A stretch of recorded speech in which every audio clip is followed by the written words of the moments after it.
Krishna, Krishna Krishna, Hare Hare, Hare Rama, Rama Rama, Hare Hare.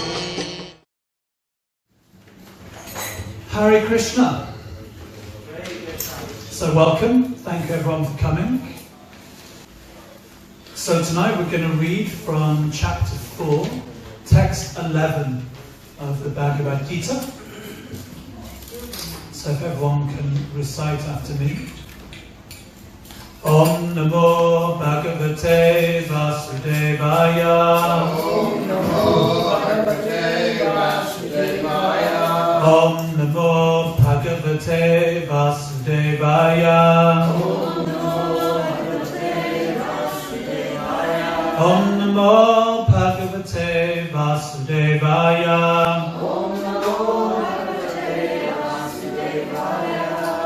So for those of you who've got a book, it's page 234. For those of you who don't have a book, you can tune in on the screen above here. Okay. Ye yatamam prapadyante. Ye yatamam prapadyante. Tams tataiva bhajamyaham. Tams tataiva bhajamyaham. Mama vatmanuvatante. Mama vatmanuvatante. Manusha patasavasha. Manusha patasavasha. Ye yatamam prapadyante. Tams tataiva bhajamyaham. Mama vatmanuvatante. Manusha patasavasha. Ye yatamam prapadyante. Tams tataiva bhajamyaham. Mama vatmanuvatante. Manusha patasavasha.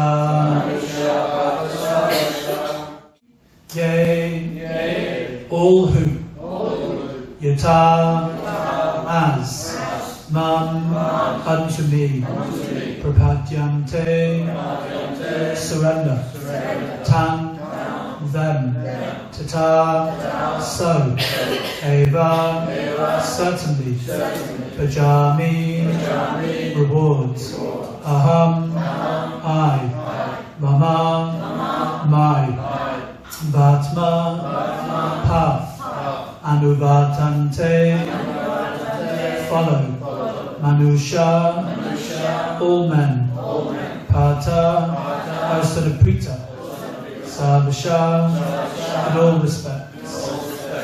Translation and purport by His Divine Grace, A.C. Bhaktivedanta Swami Srila Prabhupada Ki. As all surrender unto me, I reward them accordingly. Everyone follows my path in all respects, O son of Prita. Please repeat. As all surrender unto me, I reward them accordingly. Everyone follows my path in all respects, O son of Prita. Everyone is searching for Krishna in the different aspects of his manifestations. Krishna, the Supreme Personality of Godhead, is partially realized in his impersonal Brahma-Jyoti effulgence and as the all-pervading Supersoul dwelling within everything, including the particles of atoms. But Krishna is fully realized only by his pure devotees. Consequently, Krishna is the object of everyone's realization, and thus anyone and everyone is satisfied according to one's desire to have him. In the transcendental world also, Krishna reciprocates with his pure devotees in the transcendental attitude, just as the devotee wants him. One devotee may want Krishna as Supreme Master, another as his personal friend, another as his son, and still another as his lover. Krishna rewards all the devotees equally according to their different intensities of love for him. In the material world, the same reciprocations of feelings are there, and they are equally exchanged by the Lord with the different types of worshippers. The pure devotees, both here and in the transcendental abode associated with him in person, are able to render personal service to the Lord and thus derive transcendental bliss in his loving service. As for those who are impersonalists and who want to commit spiritual suicide by annihilating the individual existence of the living entity, Krishna helps also by absorbing them into his effulgence. Such impersonalists do not agree to accept the eternal blissful personality of Godhead. Consequently, they cannot relish the bliss of transcendental personal service to the Lord, having extinguished their individuality. Some of them who are not firmly situated, even in their impersonal existence, return to this material field to exhibit their dormant desires for activities. They are not admitted into the spiritual planets, but they are again given a chance to act on the material planets. For those who are fruitive workers, the Lord awards the desired results of their prescribed duties, as the Yogyeshwar, and those who are yogis seeking mystic powers are rewarded such powers. In other words, everyone is dependent for success upon his mercy alone. And all kinds of spiritual processes are but different degrees of success on the same path. Unless therefore one comes to the highest perfection of Krishna consciousness, all attempts remain imperfect, as stated in Srimad Bhagavatam 2.3.10. Akama sarvakama va moksha kama udaradi tivrena bhakti yogena yajeta purusham param. Whether one is without desire, the condition of the devotees, or is desirous of all fruitive results, or is after liberation, one should with all efforts try to worship the Supreme Personality of Godhead for complete perfection, culminating in Krishna consciousness. Amma jnana timirandasya gyananjana shalakaya chakshuram militam yena tasmai Shri Gurave Namaha. Shri Caitanya Vallabha Stapitam Yena Bhutale Swayam Rupakadamayam Tadati Swapadantikam. Jai Shri Krishna Chaitanya Prabhu Nityananda Shri Advaita Gadada Shivasari Gaura Bhaktavinda. Hare Krishna, Krishna Krishna, Hare Hare, Hare Rama, Rama Rama, Hare Hare. Mukham Karoti Vachalam Pangam Langai Tegirim Yat Kripata Maham Bande Shri Guru Tinataranam. Ye yatamam prapadyante tamstataiva bhajamyaham mamavatmanuvatante manusha patasavasha. As all surrender unto me, I reward them accordingly. Everyone follows my path in all respects, O son of Prita. So last week, Dhananjaya Prabhu spoke on verse 9 of this chapter. We'll just turn back to it. One who knows the transcendental nature of my appearance and activities does not, upon leaving the body, take his birth again in this material world, but attains my eternal abode, O Arjuna. So just to put today's verse into context, of course, you can take any one verse from the Bhagavad Gita and you can take it as a separate entity, if you like. Srila Prabhupada actually said that by understanding even one verse in the Bhagavad Gita, one can go back home, back to Godhead. But of course we understand that the Bhagavad Gita is a conversation between Krishna and Arjuna. And therefore when you're speaking in a conversation with someone, your train of thought follows itself. So you might say something and then the train of thought takes you in another direction. So, and just like when we read Prabhupada's purports, you can take one purport on its own and it's nectar, but if you read a few purports in a row, or if you read the whole Bhagavad Gita, then you see that Prabhupada's purports also follow a particular train of thought. So similarly, Krishna's Bhagavad Gita follows a particular train of thought. So these verses are all related. So in text 9 that Dhananjaya spoke on last week, Krishna explains the effect of or the result of receiving transcendental knowledge. That one becomes liberated and one doesn't take birth again in this material world. By understanding the transcendental nature of Krishna's appearance and his activities. And then in the next verse, text 10, being freed from attachment, fear and anger, being fully absorbed in me and taking refuge in me, many, many persons in the past became purified by knowledge of me, and thus they all attained transcendental love for me. So the further effect of liberation is described in text 10. That this is the result of continuous hearing about Krishna, is that one becomes liberated, one becomes free from the coverings of the soul. There's many different coverings of the soul. Prabhupada says we've been here in this material world since time immemorial. So the more one hears about Krishna, the more one becomes free from these coverings, being freed from attachment. What type of things are we attached to in life? Let's have a few ideas. What things are we attached to? Everything that we own. Everything that we own. Yeah. Give me some suggestions. What do you own, Vinay? Nothing. Basically, for me, it's nothing. Come on. Don't. Well, basically, my car. Okay, so we're attached to our car and our house. What else are we attached to? Children, wife, husband. Our children, our wife, our husbands. Vrajendra. We're attached to our life. We're attached to our life. We want to keep on living. Yeah. We don't want to die. That's the biggest attachment, isn't it, our life? So that comes into the next one, being freed from attachment, fear, and therefore, like Vrajendra said, the biggest attachment is our life itself, so we're fearful of our life. Many people say they're not scared of death, but then if you suddenly put your hands around their neck and start to squeeze, start to strangle them, you'll see how fearless they are. So, being free from attachment, fear and anger. What things make us angry? Not getting our own way. Not getting our own way. Yeah, what else makes us angry? Injustice. Injustice. Yeah, someone may say or do something to us which we feel is unjust. How about road rage? Does anyone here ever get road rage? Any drivers? At least you can admit it. Actually, these things are all connected. Attachment, fear and anger.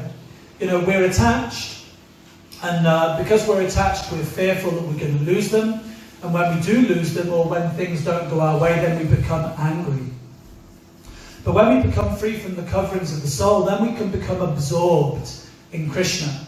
Right now our mind is absorbed in these different coverings. But the more we hear, the more we become free, and the more we can become absorbed in Krishna. Being fully absorbed in me and taking refuge in me. So we learn to take shelter of Krishna. We learn to take our refuge, that Krishna is our only shelter. Right now in our conditioned state, what type of things do we take shelter of if we're not taking shelter of Krishna? The radio. We take shelter of the radio, yes. Okay, what else do we take shelter of? Our own strength. Yeah, our own abilities. What else do we take shelter of? Or do people take shelter of?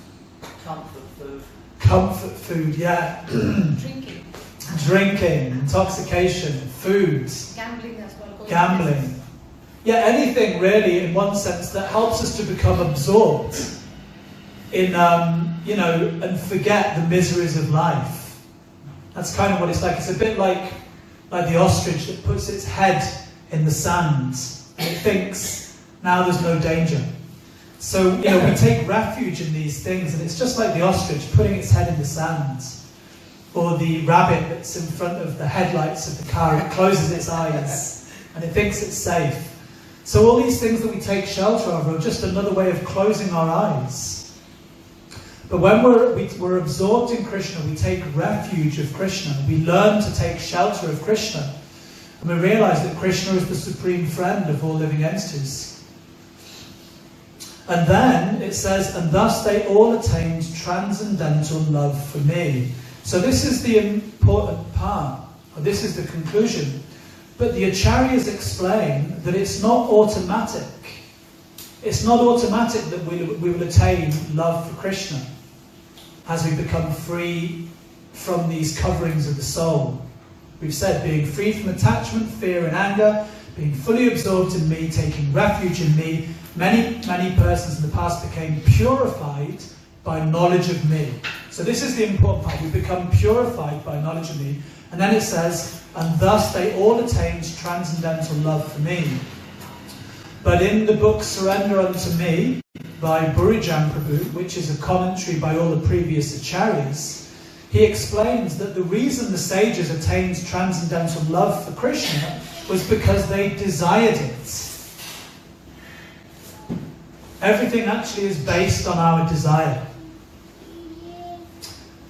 One time, one devotee was staying in the temple, and Srila Prabhupada used to come and visit the temple.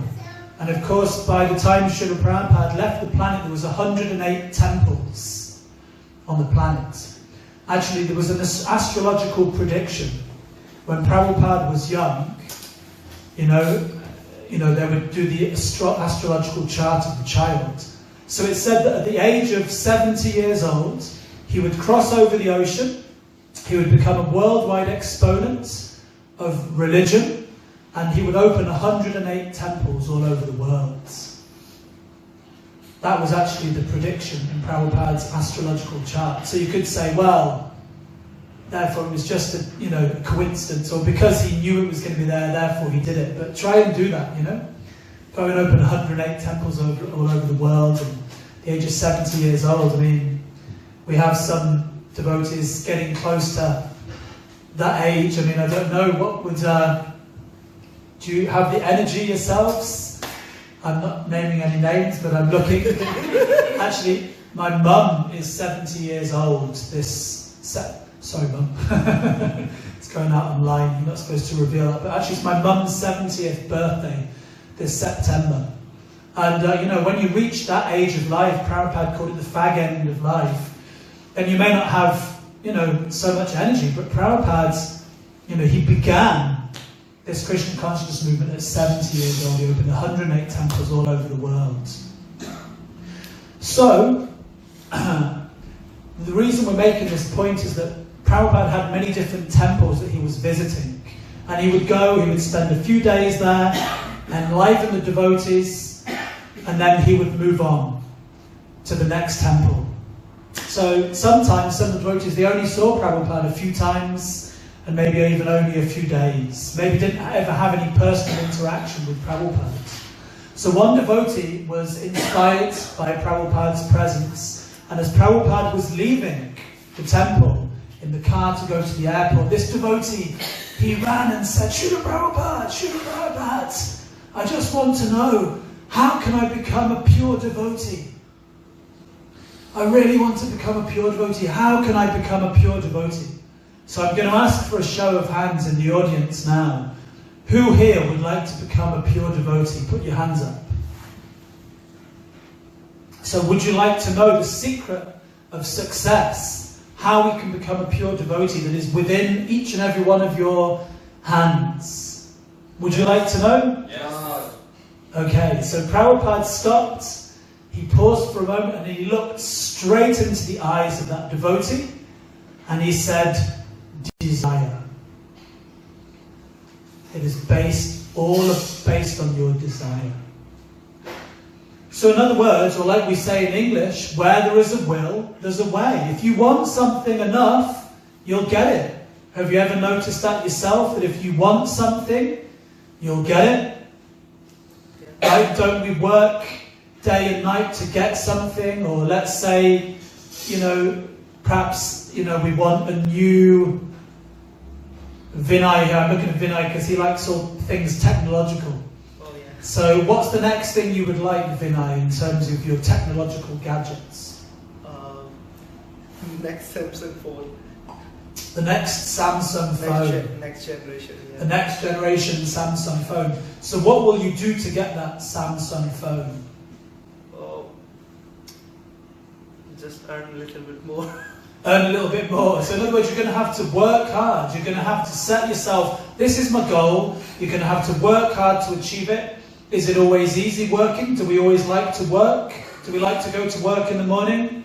No.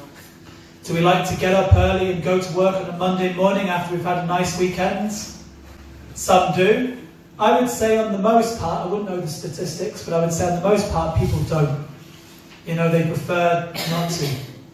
So, but you have to put in a bit of austerity. Why? Because you want something. You want to get the next generation Samsung phone. So you're prepared to get some austerities. You have a desire. So this is just a mundane example. But Prabhupada said, yes, you can become a pure devotee. It is simply based on your desire.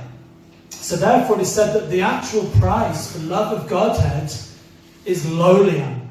Intense greed to have it. We have to develop this intense greed. And how do we develop this intense greed? How do we develop this intense desire? Sangat sanjayate karma. Krishna says in the Bhagavad Gita, according to our association, our desires develop accordingly. Can anyone give me some suggestions or some examples, perhaps in their own life, by depending on who or what they've been associating with, their desires have developed accordingly? Jagannath Eshri. Recently, because I haven't been able to associate with devotees so much, because I was so engaged at work and things like that, I realised that I was more materially inclined, even my mentality, I still am, even my behaviour towards devotees is more materialistic. That's why I became very critical, and my anartha started coming out. And then when I started associating with Srila Prabhupada's books again, I realised what was going wrong. So association is extremely powerful. Thank you. So if I understand you correctly, just to repeat it for the online audience, and for anyone who may not have caught it, you were saying that you weren't associating much with the devotees, and therefore you were associating with non-devotees, and perhaps even your mind. Back to Vinod Thakur says, my dear mind, you are no Vaishnava. Mine is either the best friend or the worst enemy. So when we associate with non-devotees, then our material desires start to rise. You started to become critical. But then when you started to associate with Srila Prabhupada, through his books, then you started to be more inspired and enthusiastic to practice devotional service. Was that correct? Thank you for sharing. Anyone else? Vinay. Mridanga Kirtan. Mridanga Kirtan. Mridanga Kirtan. So give us, Harinam. what do you mean? Basically, congregational chanting that increases the desire toward Krishna. Mm-hmm. That helps me a lot. Basically, mainly the thing is Mridanga and Kirtan that makes me desire toward Krishna. Nice. So when you hear the Mridanga, when you hear the Kirtan, by associating with the Kirtan, by associating with the Mridanga, that inspires you to practice the Mridanga, to play the Mridanga, and to get absorbed in Kirtan. Yes. Nice. Can anyone give some other examples? They don't have to be spiritual examples. Maybe they can be other examples. Also bad habits. Bad habits. Bad habits, yeah. Yeah. So explain. Like, you what know, you- when you when you drink, it's very, very bitter, but all the cool people are doing it, your father's doing it, you think, well, I must drink, you know, I've got to break into this habit, you know. I remember I hated beer, you know, but then you start, and then you get into association as the peer group pressure, and then you develop a bad habit, and you adjust, you acclimatise to the taste, and you develop the quality of drinking. Yes. And the more you drink, the birds of the feather flock together, so you get bigger drinkers, and then you become a big drinker from at first despising, and then you develop a lot of bad habits, smoking, drinking, drugs, you know, all that, you know. Thank you. Yeah, they call that peer pressure, right? According to the people you associate with. Maybe you're associating with someone who drinks a lot, so then you become inclined to drink. Maybe you associate with someone who swears a lot, and then you find yourself, you start to swear. I'll come back to you in a second, Dhananjaya. Sheena, you had your hand up? Mine is similar to Jagannath's, because I remember, like, I try and read a bit of verse from Bhagavad every day. leave for a few days, and I was so tense with lots of things going on at Mm. work and personal life. So I remember one time at lunch hour while I was in work, I was so stressed, and my email wasn't working. I just happened to have one verse from Bhagavad that I read, and all of a sudden, like I was so tensed, like that tension went away. So Mm. that's when I understood, and actually it's because I'm not reading spiritual books. That's why I feel that. Nice. I try and make sure, like, even if I can do one verse at a time, Yeah. it tends to keep me connected. Yeah. So I feel like I need that. It's like food. I need that. I need to have it. Otherwise, it feels very, very tense. That's a fact. Even if we can just associate a little bit with, Prabhupada's books. I've been listening recently to an audio book by Stephen Covey, The 7 Habits of Highly Effective People. One devotee by Sheshika Prabhu, he quotes from it quite a lot because, there's wisdom in these people. They've given these books, and we can also apply some of these rules and some of these habits in our own spiritual life. So one of the things that Stephen Covey was saying was that, we can change our habits. If we change our habits, even just a little bit, each day you change your habit, then what is it they say? That your thoughts become your thoughts become your words become your actions develop your habits develop your character, and your character determines your destiny. So it can just change. You can just change your habits. So I became inspired by that, and I started just doing a little bit, doing some exercise actually. I found some, anyway, that's another going off slightly on a tangent, but I became inspired to just change a habit. I thought, because sometimes you look at your life and you think, God, my life is such a mess. And you think, if I'm going to try and sort my life out, I've got to sort out this, and ad infinitum. The list is so much. But if you think, well, I can just make this one little change. Like, for instance, if you're struggling to do your sadhana and get up early in the morning, so then you can just make a goal. Okay, I'm going to go to bed at this time every night, and you just do that. And then from that, then you're able to get up earlier, and then from that, then you're able to do your sadhana. So like this, little changes. So the other day, I was with my wife and we did some reading. I was reading to her while she was getting ready, and I became really inspired. Then we came down, we read together, and we did some kirtan together, and just within 20 minutes, my whole consciousness felt completely transformed. So it's powerful. Thank you. Dan and Jaya, you can say. Yes, I was just going to say that, in ordinary society, people who want to become successful, like say like in sport and things like that they join a club. Yeah. And they associate with the people there who want to get on, Yeah. They want to become successful. So similarly, in Krishna consciousness, we have our communities, and also it gives us the opportunity to associate with like-minded devotees as well, who are into the same things as we were, because not all devotees necessarily want to focus on any specific thing like hearing or chanting or something, or kirtan. So some devotees they prefer one thing or another. Yeah. Or discussing the philosophy. So I think for me it's something which is inspiring, and I'm able to associate with other devotees who want to do it. Yeah, thank you. Actually, for me, that's the most nourishing thing for me, actually, is association with devotees, because like we're talking about how our desires develop according to our association. Sangat sanjayate karma. And, it's true we can associate with the books and with the holy name, but actually when I'm in the association of devotees, then we see the practical example, how the devotees are doing these things, and that inspires us. So for me, I feel that's my saving grace, is the association of devotees. So I feel very thankful that we have a community here. We have a place where we can all congregate, like Eka says, birds of a feather flock together. And we don't want to be like the crows who are attached to the refuse. We want to be like the swans, the paramahamsas. This is where the devotees are, they're like swans. So yes, association of devotees. Prajendra. I was thinking about myself. I used to associate with Bob Marley day and night. And I would walk down the street shouting, legalize it.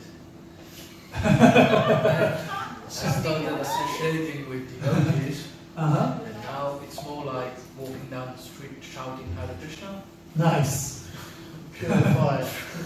Purified. Association of devotees. Yeah, it's a fact. It's a fact. You know, the power of sound is so powerful. So like you were giving the example of listening to Bob Marley. So if you listen to Bob Marley, then you become inspired by one cause, like you said, legalize it.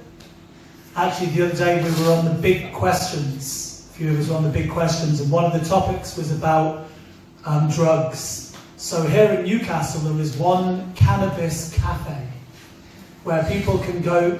They can go there, or it's called the Teesside Cannabis Club. Yeah, the Teesside Cannabis Club, and you can go there and you can. You can't buy it, but you can take your own personal stash and you can smoke. And so that might be the cause there, legalizing it. But you listen to something else, you listen to the Hare Krishna mantra, and then you become captivated by the cause of the holy name and spreading it to every town and village. So now you're shouting, Hare Krishna. Hare Krishna, Krishna Krishna, Hare Hare. Hare Rama, Rama Rama, Hare Hare. So we're talking about desire.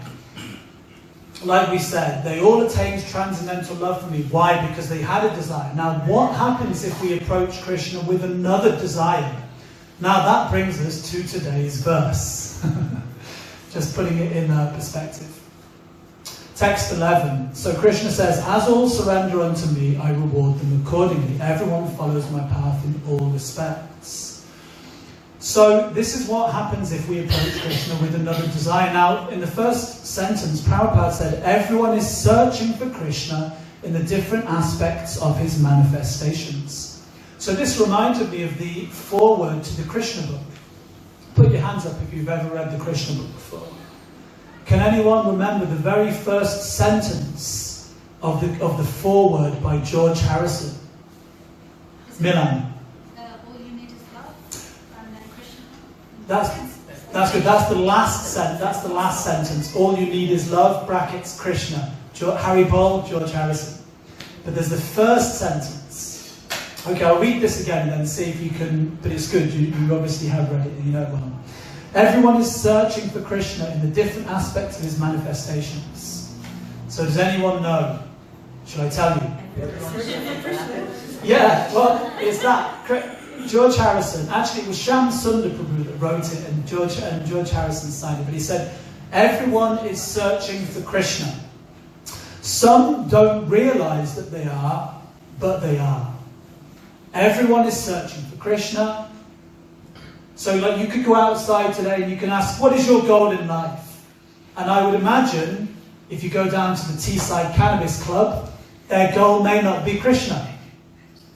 However, not everyone realises that they're searching for Krishna, but everyone is searching for Krishna. So how do we understand this? Well, firstly, we understand that nothing is separate from Krishna.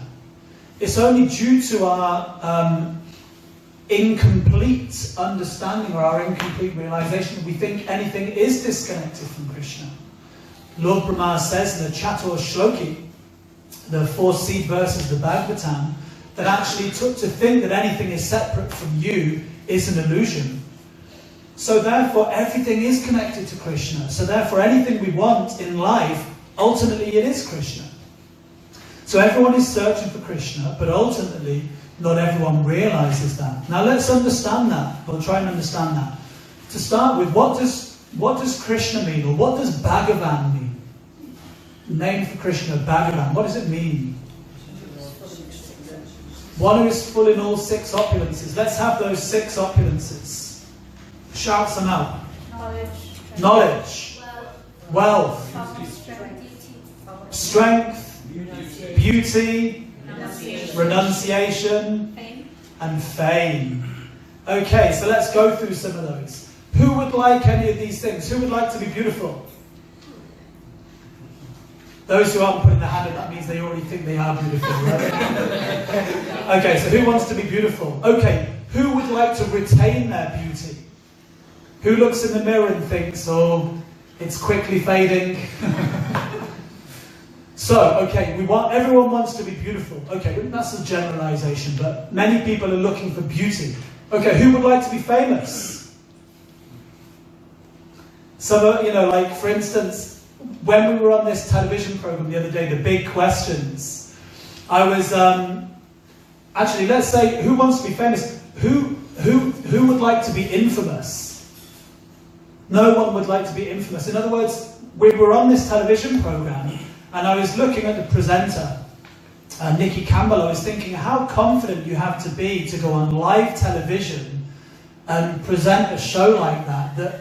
Because you could, doing television, that's one thing, but live television, anything could happen. So I was even a little bit fearful to say anything, because I thought, well, you could say something which could be really good, but you could say something really stupid, and then you become infamous. Did you see that stupid guy that said this or that? So we may want to be famous, we may want to be beautiful. Who would like to be knowledgeable? Who would like to be more renounced? Wouldn't that be nice? You can get by on a lot less in life. Who would like to be strong? Who would like to be wealthy? So to some degree or another, everyone is searching for these things. But we just want one little aspect of it, We want the new Samsung next generation phone, or we want the new car, whatever it is. But the point is, why just want a little bit when you can go to the source of all beauty, all knowledge, all strength, all renunciation, all wealth? Because when you approach Krishna, you get all of these things. Just like the king, if you're the servant of the king, you can enjoy all of the king's wealth. You get to live in the same palace as the king. You get to eat the same food as the king. You get to wear the remnants of clothes that the king wears, the hand-me-downs. So when you take shelter of Krishna, when you become Krishna's servant, you get to enjoy his beauty, his knowledge, his strength, his renunciation, his wealth. You get to have all of it. So ultimately, everyone wants to be happy. We're all pleasure-seeking, Ananda Maya Bhyasat, because Krishna himself is pleasure-seeking. So therefore, we're all searching for Krishna, even if we don't realize it. Maybe we just want some of the things that Krishna has, but we just want a little bit. But if we go to Krishna, we can have everything. But we don't realize that although we're pleasure-seeking, the only thing that's going to completely satisfy us is taking full shelter of him. Savai pumsam parodamo yato bhaktirodoxaja hoitakia pratiyata yayatma suprasinti. The only thing that will bring complete satisfaction is unmotivated, uninterrupted devotional service. And yet here we are in the material world, as Prahlad Maharaj says, chewing the tunes. Punah panas chavata chavananam. We think that different things are going to make us happy. And we think, if I can just have that. But we've had it before. It's just like chewing gum. If you eat some chewing gum, and then you eat it till all the taste has come out, and then you take it out and you throw it on the floor, and then you come back a couple of hours later and you just think, well, let me put that back in my mouth again. Perhaps there's some more taste in it. Or sugar cane. If you ever get some sugar cane, when they've squeezed all the juice out of it, and then you try and eat up that sugar cane, there's nothing left in it. So that's what it's like in the material world, just different degrees of happiness. And we think, well, if I had this car, then I'll be happy. Or if I had that job, I'd be happy. If I had this wife, I'd be happy. Or if I'd have got, if I'd had more money, I'd be happy. If I had this house, I'd be happy. If I lived in a different country, I'd be happy. But it's all just chewing the tune. Chavata chavananam punapatas. Chavata chavananam. The only thing that will satisfy is taking complete shelter of Krishna. So, we approach Krishna with different desires. Prabhupada explains some of the different personalities who approach Krishna. And want Krishna in different manifestations. Prabhupada talks about Brahman, Paramatma and Bhagavan. Those want to take shelter or emerge into the Brahma Jyoti. The yogis, they want to take darshan of the Paramatma. Or the bhaktas, they want to take shelter of Krishna. So we're Satchidananda. We're eternal, full of knowledge and full of bliss. So it's described that when one takes shelter of the Brahma Jyoti, or one realizes Brahman, that Krishna is all-pervasive. One can only experience the sat portion. One can experience the eternality of the soul. If one takes shelter of the super soul, like the yogis, one can experience both sat and chit, eternality and knowledge. But only when we take shelter of Krishna completely, Bhagavan, can we have Ananda, Satchit Ananda. The only thing that's going to fully satisfy us is our relationship with Krishna, which is a loving relationship, which is based on reciprocation. And that's what this verse is all about, how Krishna reciprocates with our desire. Ye yatamam prapajante tamstadaiva bhajamyaham. Krishna reciprocates according to our desire. He's not a dictator. He's not a micromanager. He's not controlling us. He's not forcing us. It's up to us. What do you want? What do we want? You know, we've all taken shelter of Krishna, but why have we come to take shelter of Krishna? Why do we chant Hare Krishna every day? Why do we read? Why do we associate with devotees? Let's have a couple of suggestions. Let's have some honest suggestions or examples from the audience. Eka, you want to get some taste? Well, that's very elevated. You want to have some taste, that's nice. Anyone else? I go for knowledge. You go for knowledge. Okay, good. What else if we approach Krishna? An opportunity to serve. These are all very good. My desires are not as elevated as these. Ramai. I think I must have been a very, very simple person. So I became a verse. So I chant to eradicate all my sins and to purify myself. To become free from sinful reactions. Try to become more purified. Good. To become free from sins. Rajendra. Sorry, I thought you had your hand up. Yeah, what was the question again? The question was, why have we approached Krishna? Because we'll attain transcendental love for Krishna if that's our desire. Myself, I'm thinking, my desire often is just to become free from misery, you know, or just... Okay. Become free from misery. Free from the cycle of birth and death. Yeah? Dhananjaya? We have some idea that we want to go back to the spiritual world. Yes. Maybe we want our own salvation in that sense. We may want to get out of the material world. We want to go back to the spiritual world. Sheena? When you're tired of everything else and nothing interests you. Yeah. Because we've had enough of the material world. We've got nothing else to do. We've been there, done that, bought the t-shirt, as they say. We've had all 8.4 million different t-shirts. We've seen the good, the bad, and the ugly. We've been there, we've done that, and we're just not satisfied. We've got nowhere else to go. We're materially exhausted. That's what Queen Kunti said. One can approach Krishna only when one is materially exhausted. I wish I was materially exhausted. I still think I can get some juice. I'm coming to pick up that chewing gum again. I've left it. Sometimes devotional service, we've left things behind for years, but sometimes the mind catches again and thinks, but if I just did it in this way, then maybe there'll be some taste. I don't know if it's just me. Has anyone ever else thought that before? Sometimes we've left things behind, but then we think, well, perhaps if I go to it now it will be juicy again. So it's all based on our desire. Krishna reciprocates with our desire. But Krishna, he doesn't force us, but he wants us to learn from our mistakes. But we should understand that Krishna knows what's best for us. He wants what's best for us, and he guides us. It's like when we're young. You know, our parents know best for us, but generally when we're young, we become rebellious. And we rebel, especially during the teenage years. Who's rebellious as a teenager? Put your hand up. Who's still rebellious now?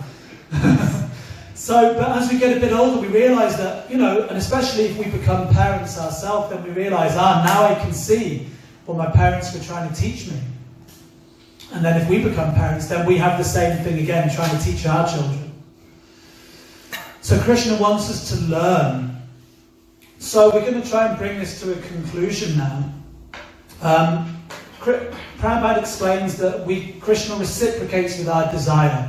One can have a relationship with Krishna in any of the 5 main rasas. One can have a relationship with Krishna in a neutral perspective. One can be a servant. One can be the friend. One can be the parent. One can be the lover.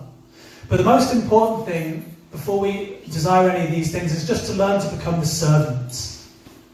Just learn to become the servant, because in all of the other different races, servitor is there. You know, we don't want to be necessarily neutral. We don't want to necessarily be a rock, like Krishna comes and leans on a rock.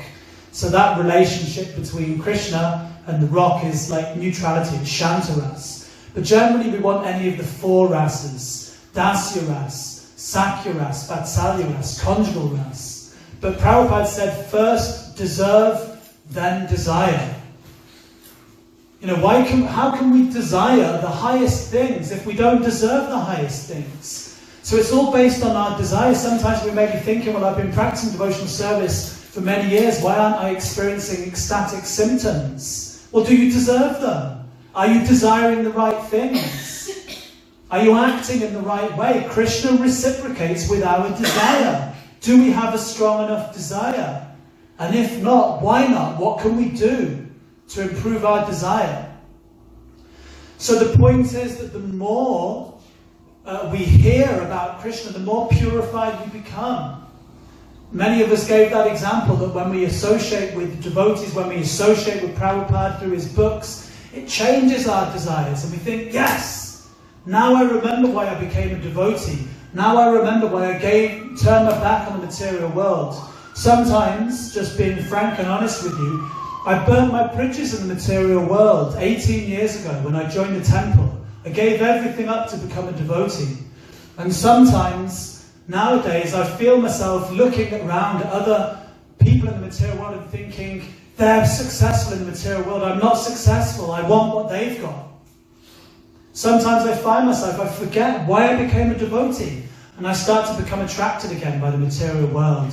When Prabhupada gave the danda to one sannyasi, he gave him a brilliant instruction. He said, never look back and think that you've left anything behind, and never envy the position of the materialists.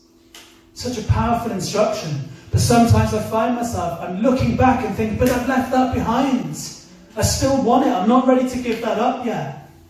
And I'm looking at materialists and I'm thinking, I wish I had what they had. But when we hear, when we read Prabhupada's books, when we associate with strong devotees, it reinforces our desire. Yes, I want to become a devotee.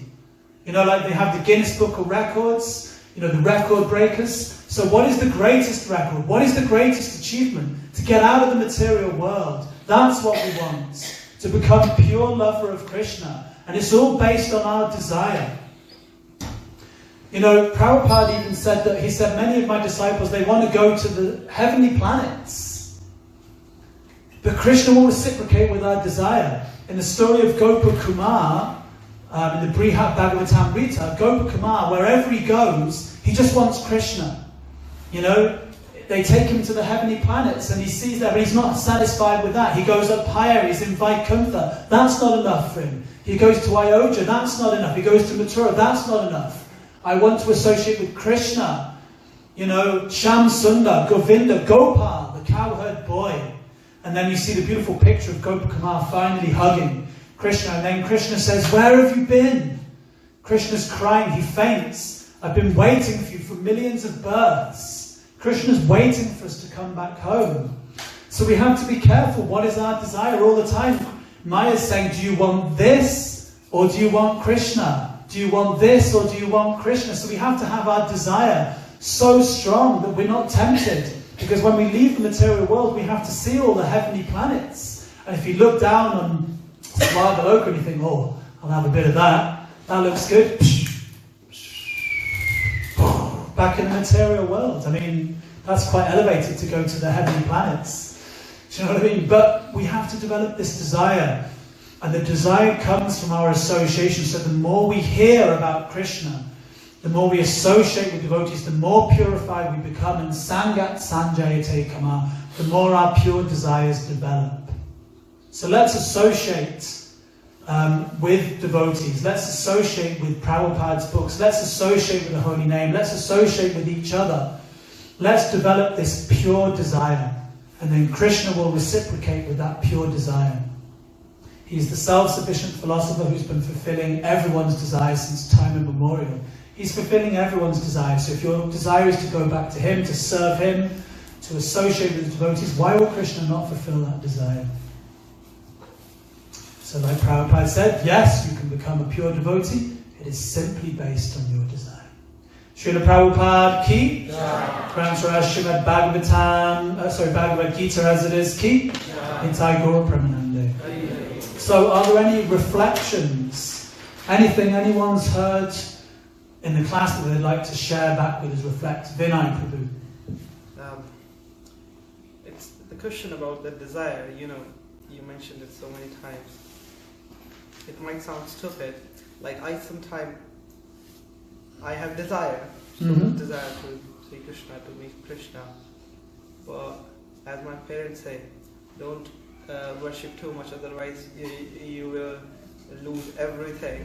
Because when you worship, you lose Krishna will take away all the things that you actually attached with, so actually you can concentrate towards Krishna.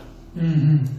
But and sometimes I think as well, would he, if he takes everything away, which facilitates me to buy mridanga, which facilitates me to come to the temple, which actually facilitates me to do that, because I remember the time when I didn't have the job, and Sheena was again and again saying, you should worship Krishna, you should worship Krishna. I was like, no, I just can't. I need a job to actually stand up. I mean, what would be, the fear is bad, or the desire. The desire is generating the fear. Right. Are you understanding what I'm trying to say? It's a good question. So the question is, if I understand you correctly, if we worship Krishna too much, Krishna may take everything away. Yeah. Krishna's name is Hari, he who takes everything away. Who's ever been fearful of that before? Put your hands up if you think Krishna's going to take everything away. Yeah, sometimes we're afraid that Krishna's going to take everything away. But the point we made during the class is Krishna, he's actually our ever well-wisher. Prabhupada used to sign his letters, your ever well-wisher. So just like we gave the example that the parents always know what's best and they want what's best for the child, and when you're a child, you don't think the parent thinks best, you think they know what's best for you. You think, I just want to play all day. But the parent says, no, you have to go to school. You have to work hard, you have to study, you have to save your money, you can't just spend it all or whatever it is. And as we get a bit older, we realise, no, actually, they do want what's best for me. So as we carry on in devotional service, sometimes Krishna, he does put us in a situation where he may remove something, and we may think, why are you doing this, Krishna? But usually they say hindsight is better than foresight. So generally we can look back and see, now I understand why Krishna put me in that situation. We may not realise it at the time. But in terms of taking away your material facilities, we're all in different situations. There's different ashrams. So if you're a grihasta, if you're married and you have a wife and children, Krishna's not going to take away your house and your wife and your kids because you're utilising them to serve Krishna. Your house is a temple for Krishna. Your job, you're using the fruits of your activities to serve Krishna. Your children and wife, you see them as servants of Krishna. And it's the grihasta ashram. It's not griha medi. Just coming together just to enjoy the senses. So Krishna's not going to take those things away. But therefore it said that grihastas, they shouldn't worship Ugra Nrsimha. Ugra Nrsimha should only be worshipped by the renunciants, sannyasis, brahmacharis. Maybe not even brahmacharis, because if you're a what's the word? Naishtik brahmachari, lifelong brahmachari. But many brahmacharis get married. I was a brahmachari, I got married. So shouldn't worship Ugra Nrsimha because he may take everything away. Only the sannyasis can worship like that. So don't worry that Krishna's going to take everything away. Learn to develop faith in Krishna that he knows best. And whenever Krishna takes anything away, he always gives something much better. He may take something away, but he'll give you something much better. Is that okay? Yeah. I think, Sharadi, you wanted to say something. I experienced the opposite. Uh-huh. That there's no one nothing that can give me the things that Krishna has given me.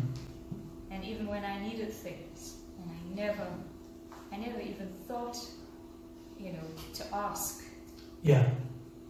But just alone thinking, oh, I need that. And having that come directly.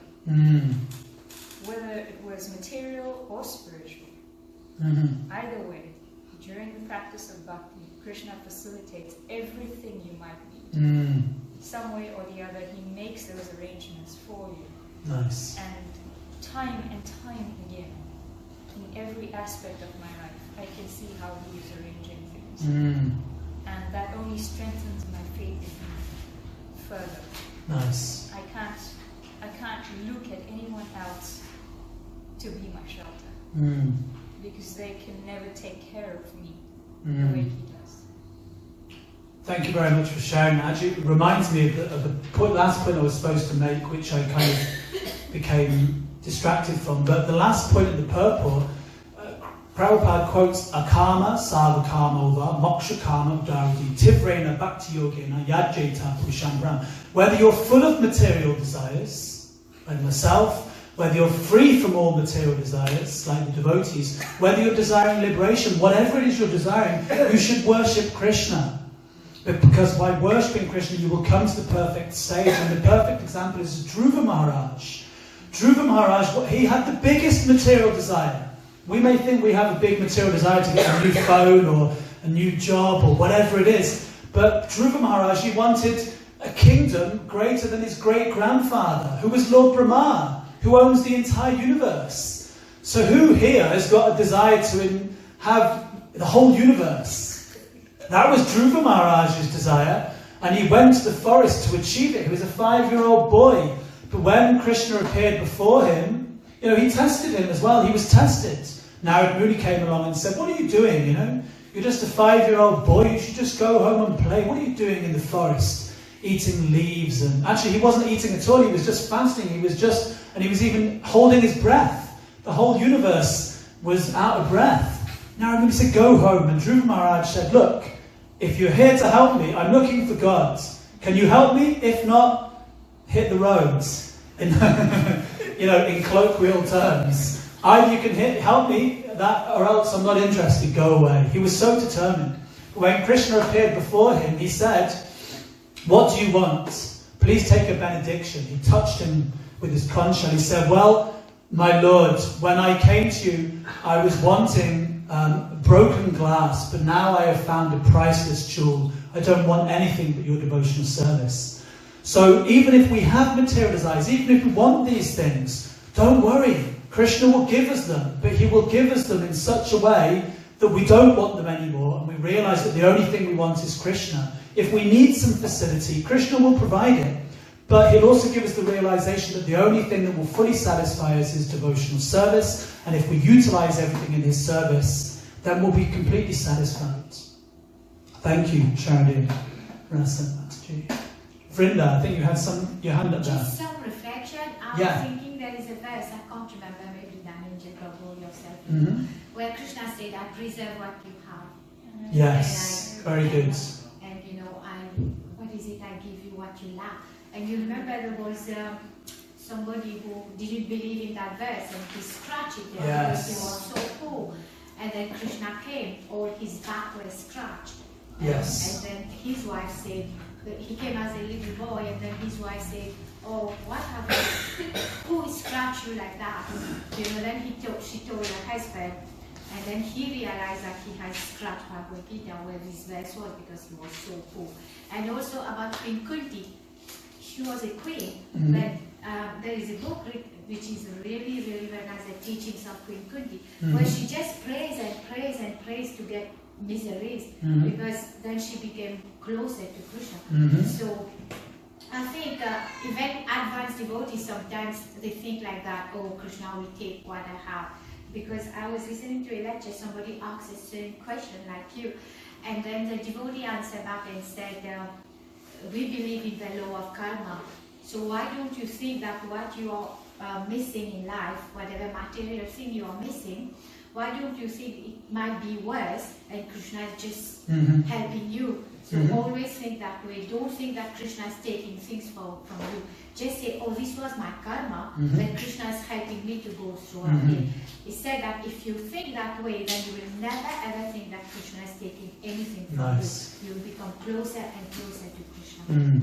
Thank you for sharing that. Yeah, the verse you were quoting, Ananyas Chintayanto Mam Yejana Payupasti Tesham Nityabhyuktanam Yoga Kshemam Vahamyaham.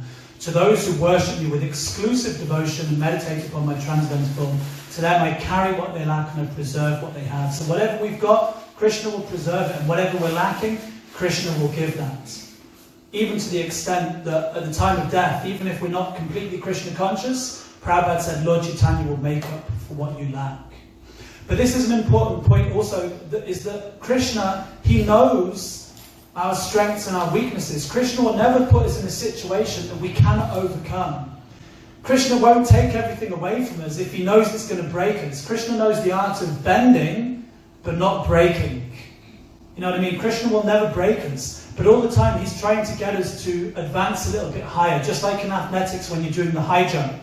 You know, you jump up 1 meter 50 and then the coach will say, okay, now let's try 1 meter 60, and you think, oh, I can't do 160. Coach says, come on, try it.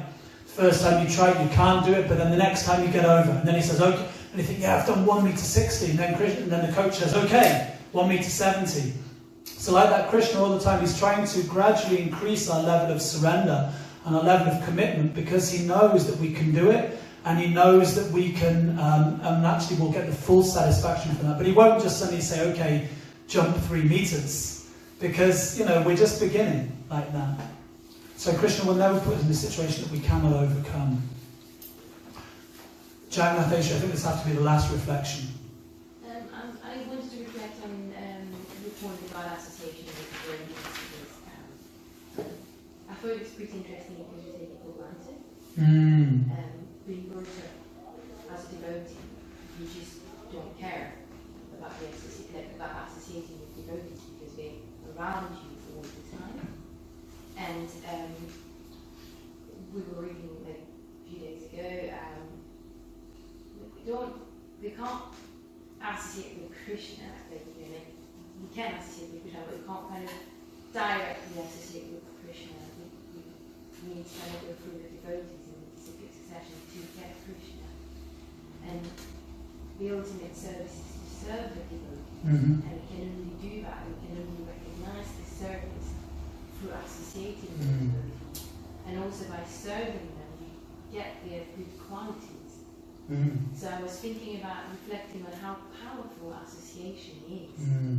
Indeed, especially for an ungrateful person like myself, who doesn't see the good qualities of devotees or people in general. So just association with pure devotees just make you realize it. Thank you. Yeah, we're very fortunate to be able to associate. You know, there are many devotees that live in parts of the world or parts of the country where they don't have regular association. Of course, we can associate online, and that's why we're putting everything online so people can associate with us. But to have the physical association, the vapu, it's such a privilege. And sometimes Krishna, he may remove it, and it will put us in a situation where we realize that and we appreciate it more. So, association with devotees is our saving grace. Thank you. We're going to stop there. Thank you very much for your contributions. Thank you for all of your reflections and your questions. Srila Prabhupada ki jai. Srimad Bhagavad Gita as it is ki. Nitai Gaura Premanande. Hare Krishna, Krishna Krishna, Hare Hare, Hare Rama.